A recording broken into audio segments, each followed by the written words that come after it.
नमस्कार प्रिय दर्शकों, स्वागत है आपका हमारे YouTube चैनल। भगवान विष्णु को तुलसी के पत्र चढ़ाने से क्या होता है? अगर आपने एक बार भी भगवान श्री हरि विष्णु को तुलसी का केवल एक पत्ता भी चढ़ाया है तो आप इस कथा को अवश्य सुनिए। दोस्तों, एक बार भगवान विष्णु के पुण्यशील और सुशील नाम के दो पार्षद भगवान विष्णु से पूछने लगते हैं, हे प्रभु, हम आपके कई भक्तों को पृथ्वीलोक से दिव्य विमानों में बिठाकर वैकुंठ लेकर आए हैं। आपके अनुसार को हम कहानी शुरू करें और आप इस वीडियो में खो जाएं। इससे पहले अगर आप हमारे चैनल पर पहली बार आए हैं तो हमारे YouTube चैनल को सब्सक्राइब करें।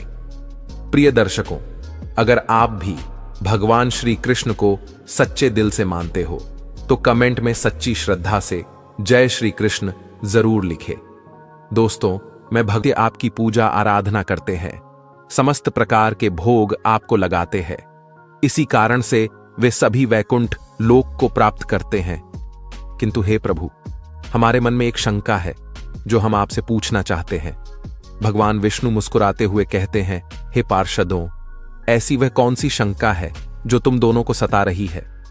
तुम्हारे मन में जो भी शंका हो, निसंकोच होकर पूछो, मैं तुम्हारी शंका का समाधान अवश्य करूंगा। पार्षद कहने लगते हैं, हे प्रभु, आज हमने एक ब्राह्मण को विमान में बिठाकर वैकुंठ लोक लेकर आए हैं। उस ब्राह्मण ने तो कभी विधि विधान से आपकी पूजा भी नहीं की और ना ही कभी उसने एकादशी का व्रत किया है। फिर भी आपने उस ब्राह्मण को वैकुंठ लोक लाने को क्यों कहा? ऐसा कौन सा कार्य उस ब्राह्मण ने किया है? कृपया आप हमें बताने की कृपा करें। हम उस ब्राह्मण के उस महान पुण्य के बारे में जानने के इच्छुक हैं।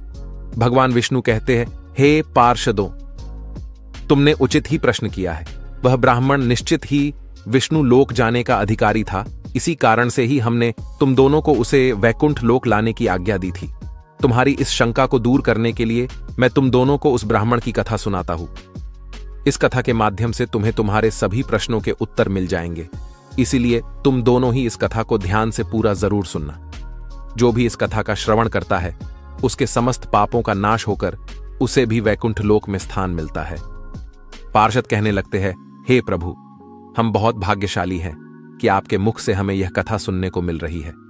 कृपया आप हमसे उस कथा को कहिए। हम एकाग्रचित्त होकर इस कथा का श्रवण करेंगे। फिर भगवान विष्णु कथा सुनाने लगते हैं।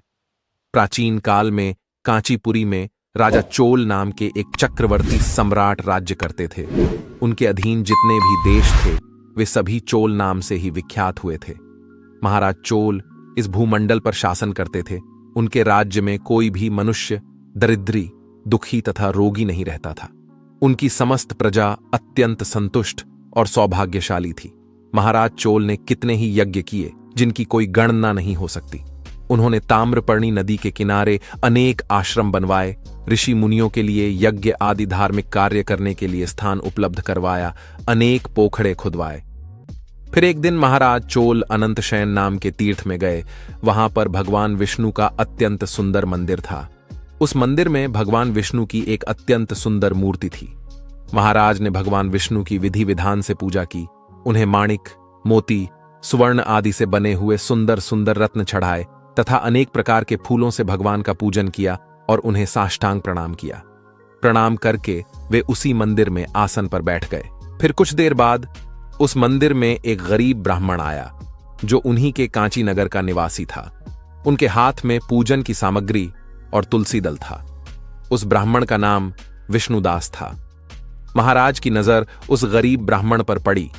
वह ब्राह्मण मंदिर में प्रवेश करके भगवान विष्णु की मूर्ति के पास गया और भगवान विष्णु का नाम स्मरण करते हुए उसने भगवान की मूर्ति पर तुलसी दल और मंजरी रख दी और प्रणाम करने लगा। महाराज चोल ने पहले जो रत्न, माणिक तथा सुवर्ण से भगवान की पूजा की थी वह उस ब्राह्मण के तुलसी पत्र के नीचे ढक गई, जिसे देखकर महाराज को बड़ा क्रोध आ गया। महाराज कहने लगे, अरे ब्राह्मण, तुम्हें दिखाई नहीं दे रहा है क्या? हमने भगवान की विधि विधान से पूजा की है, उन पर सुवर्ण, माणिक, मोती से बने आभूषण चढ़ाए हैं और तुम मूर्ति पर ये पेड़ के पत्ते डालकर शोभा क्यों बिगाड़ रहे हो? बताओ, तुमने ऐसा क्यों किया? मुझे तो ऐसा जान पड़ता है कि तुम बड़े ही मूर्ख हो। सुवर्ण के आभूषणों से भगवान की मूर्ति कितनी शोभा पा रही थी, किंतु तुमने तो पूजा स्थल को गंदा कर दिया। क्या तुम्हें इतनी भी समझ नहीं है भगवान की पूजा कैसे की जाती है? लगता है तुम्हें पता नहीं है भगवान विष्णु की पूजा कैसे की जाती है। तभी तुमने अत्यंत सुंदर आभूषणों से सजाई हुई भगवान की मूर्ति को पत्तों से ढक दिया है। तुम्हारे इस विचित्र बर्ताव पर मुझे बड़ा आश्चर्य हो रहा है। फिर वह विष्णुदास ब्राह्मण बोलने लगा, हे राजन, आपको ही भक्ति का कुछ पता नहीं है। आपको आपके धन पर बड़ा घमंड हो रहा है, इसीलिए आपको तुलसी के पत्र मामूली पेड़ के पत्ते लग रहे हैं। फिर महाराज चोल कहने लगे, हे ब्राह्मण, तुम किस बात का गर्व कर रहे हो? लगता है तुम्हें तुम्हारी भक्ति और ज्ञान पर बड़ा घमंड हो गया है। बताओ, तुम्हें कितनी भक्ति है? अगर तुम भगवान को प्रिय होते, अगर तुम्हारी भक्ति से भगवान प्रसन्न होते, तो तुम दरिद्री ना रहते। लगता है तुमने भगवान विष्णु को प्रसन्न करने के लिए कभी यज्ञ, दान आदि कार्य भी नहीं किए हैं, इसीलिए तुम निर्धन ही हो। भगवान विष्णु की कृपा के कारण ही मैं कांचीपुरम का सम्राट बना हूं और मेरे पास सब प्रकार के ऐश्वर्य है। अगर तुम्हें तुम्हारी भक्ति पर इतना ही विश्वास है तो आज ही इसका फैसला हो जाए। महाराज कहने लगे, यहां पर उपस्थित सभी ब्राह्मण कान खोलकर सुन ले। इस ब्राह्मण में और मुझ में कौन सबसे पहले भगवान विष्णु के दर्शन करता है? जो भी भगवान विष्णु को प्रसन्न करके सबसे पहले उनके दर्शन करेगा, केवल वही सर्वश्रेष्ठ भक्त कहलाएगा। इससे समस्त लोगों को पता चल जाएगा कि किसमें कितनी भक्ति है। फिर उस ब्राह्मण ने महाराज चोल की शर्त स्वीकार कर ली और अपने घर चला गया। फिर महाराज चोल भी अपने राजभवन को चले गए। महाराज चोल ने महर्षि मुद्गल को बुलाकर बड़े वैष्णव यज्ञ का अनुष्ठान करने का निर्णय लिया। फिर समस्त ऋषिगण और मुद्गल ऋषि भी महाराज के यज्ञ में पधारे और सभी ने मिलकर वैष्णव यज्ञ का आरंभ किया। उन्होंने बहुत सारा धन और अन्न खर्च किया, अनेक ब्राह्मणों को बुलाकर भोजन कराया और दान धर्म किया। उधर विष्णुदास भी अपने घर चला जाता है और घर पर ही भगवान विष्णु का पूजन करने लगता है। उसके घर के सामने अनेक तुलसी के पौधे लगे हुए होते हैं। वह नित्य उनकी देखभाल करने लगता है। रोज सुबह उठकर तुलसी के पौधों को जल देता है और भांति भांति प्रकार से उन पौधों का पालन पोषण करता है। गुरुवार को बिना चुके तुलसी के पौधे में गाय का कच्चा दूध डालने लगता है।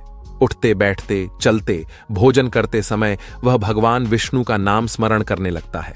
वह द्वार पर आए हुए समस्त प्राणियों में भगवान विष्णु को ही देखकर उनकी सेवा करने लगा। इस प्रकार से महाराज चोल वैष्णव यज्ञ, दान धर्म आदि से भगवान विष्णु का पूजन करने लगे और विष्णुदास अपने घर पर ही तुलसी के पौधों को जल चढ़ाकर भगवान विष्णु का नाम स्मरण करते हुए उनकी भक्ति करने लगे। कुछ समय बीत जाने के बाद एक दिन विष्णुदास ने नित्य कर्म से निवृत्त हो जाने के बाद भोजन तैयार किया और तुलसी को जल चढ़ाने के लिए चला गया। फिर जब उसने घर के अंदर आकर देखा तो किसी ने उसके भोजन को चुरा लिया था। विष्णुदास ने देखा घर के अंदर से भोजन गायब है।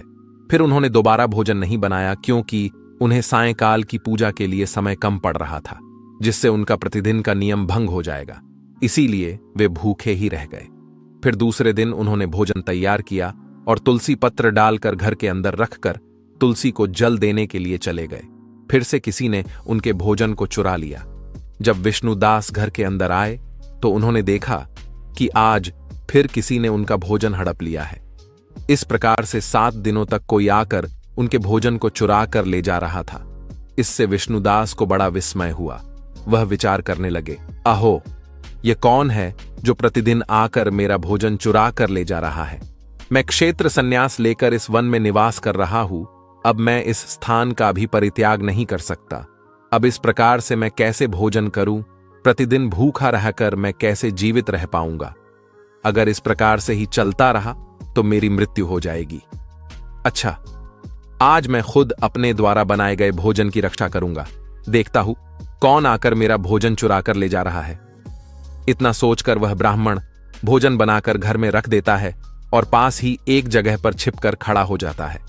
इतने में ही एक दुबला पतला चांडाल उस स्थान पर आता है और ब्राह्मण के द्वारा बनाया हुआ भोजन चुराने लगता है।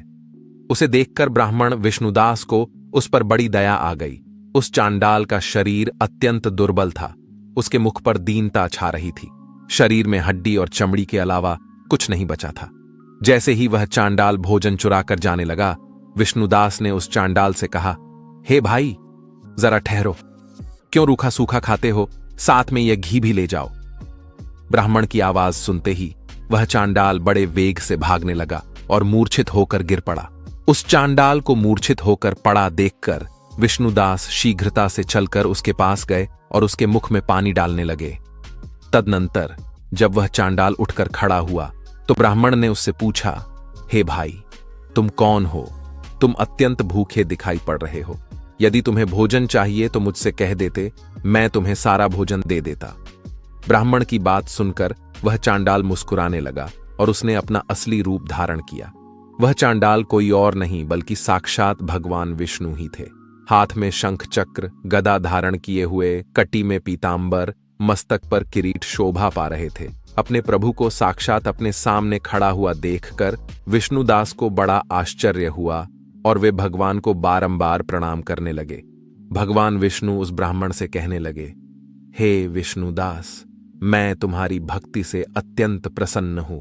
तुमने नित्य जो तुलसी की पूजा की है और अपने द्वार पर आए अतिथियों का पूजन किया है, इससे